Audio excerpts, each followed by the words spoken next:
And in tonight's episode of How Weird is Mitt Romney? Mitt Romney has a thing for men in uniform. He has always wanted to be one. No, not that kind of uniform. And no, not that kind of uniform. Nope, not a military uniform. Mitt Romney's fetish is police uniforms. This one is his favorite, the Michigan State Trooper uniform. That's the Michigan State Trooper uniform circa 1966. When Mitt Romney wasn't gay-bashing kids whose hair he didn't like, Mitt Romney's other favorite sick thing to do was to impersonate a police officer. In an exclusive article just released tonight by the National Memo, details emerge of a Mitt Romney who, as a college freshman at Stanford University, allegedly admitted to fellow dorm mates that he sometimes disguised himself as a police officer, and laid out on his bed was a Michigan State Trooper's uniform. One of the people who saw the uniform said he told us that he had gotten the uniform from his father, George Romney, then the governor of Michigan, whose security detail was staffed by uniformed troopers. He told us that he was using it to pull over drivers on the road. He also had a red flashing light that he would attach to the top of his white Rambler. We thought it was all pretty weird. We all thought, wow, that's pretty creepy. And after that, we didn't have much interaction with him. Hundreds of thousands of men Mitt Romney's age got uniforms in those days the old-fashioned way, by being drafted into military service. Mitt Romney avoided that with 4 consecutive draft deferments that he obtained that allowed him to, like his father before him and his sons after him, avoid combat in the war of his era, the Vietnam War. Joining me now on Mitt Romney's love-hate relationship with uniforms, Joe Conason, editor-in-chief of thenationalmemo.com, and John Soltz, chairman of VoteVets.org. Well, Joe Conason, you have the single weirdest report about Mitt Romney so far in this campaign year. This is as strange a thing as I've read. And what was the legality of that Mitt Romney was flirting with by using this uniform that his father got for him?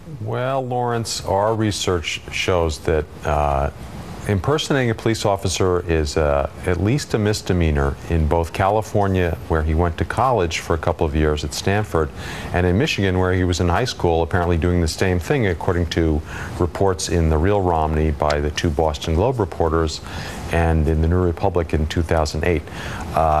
If you do it more than once in those states, it becomes a felony. And he seems to have possibly done this more than once. So if he had been caught, he would have been in a lot of trouble putting on a state police uniform and pretending to be a state police officer. Just by putting on the uniform, if you're not doing it for a theatrical presentation, you are committing a crime in the state of Michigan. So, you know, you could go to prison for a year, possibly longer, pay a big fine, and have a big blotch on your record.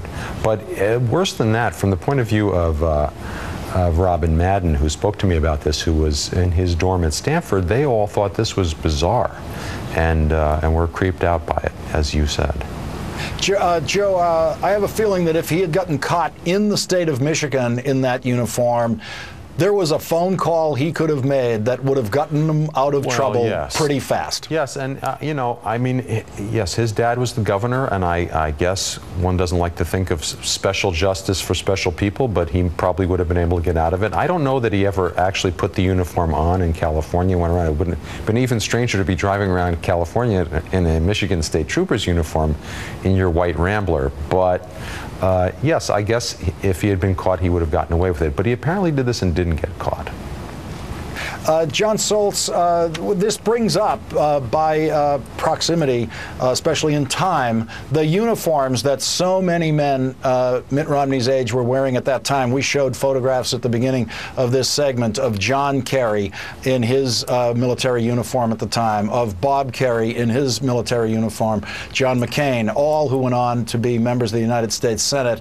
What do you make of Mitt Romney's avoidance at that time of doing his military duty, especially as someone who was publicly in favor of both the draft and the Vietnam War?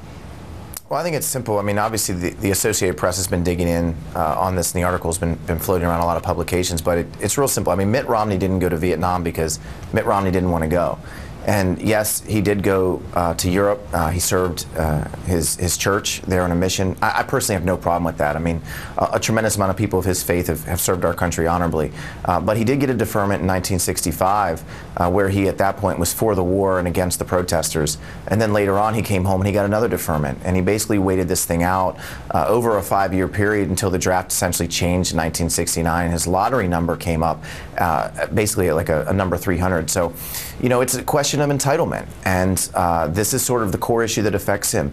He didn't serve because he didn't really want to, and you know, at the time he was for the war. In 1994, when he ran for the United States Senate, he was then against the war, and then now in 2007, he again wished he had served in Vietnam, but solely he didn't go to Vietnam just because he felt he was entitled and didn't need to. John, I was in high school during this period and watched the draft end, actually. My number would have come up, except they ended the draft before I got there. And I can tell you, people who weren't around during that era, there wasn't a single able-bodied man in America who wanted to go to Vietnam who didn't. Everyone else avoided it, including all of my older brothers and everybody in my neighborhood. There were a couple of people who went, and everyone else did everything they possibly could to avoid it. Many, as a matter of conscience, refusing to participate in what they believed was an unjust war. Many as a matter of cowardice. Many as a matter of a combination of conscience and cowardice. The willingness to go into combat is rare among men anywhere, and it's very rare among men in this country, and there wasn't a single willing person left behind during Vietnam. Well, I mean, in my generation, the people who I served with in Iraq, I mean, we're the volunteer force, so plenty of us don't agree with the way the president's handling Afghanistan right now. Plenty of us didn't agree with the Iraq war, and we still went. So boo-woo-hoo to Mitt Romney. I mean, the bottom line was he didn't want to go. He was afraid, and that's okay if you're against the war. I mean, I think the problem for Mitt Romney is the fact that he was for the war. It's one thing to be against it and say, I don't want to go. It's a different thing to say you're for it when you want to extend U.S. forces in Afghanistan, when you didn't want to get out of Iraq, and when you essentially want to start another war in Syria. That's a whole other ballgame. Yeah, listen, I think it's all about honesty. I think it's all about, if you're afraid to go to war, say you're afraid to go to war. I can tell you, John, right now, I'm afraid to go to war. I would have been afraid to go to any war at any time during my lifetime. And you can also be principally opposed to it. Just tell the truth about your relationship to the war of your era, and Romney has not done that. Joe Conason and John Soltz, thank you both very much for joining me tonight. Thank you, Lawrence. Coming up, the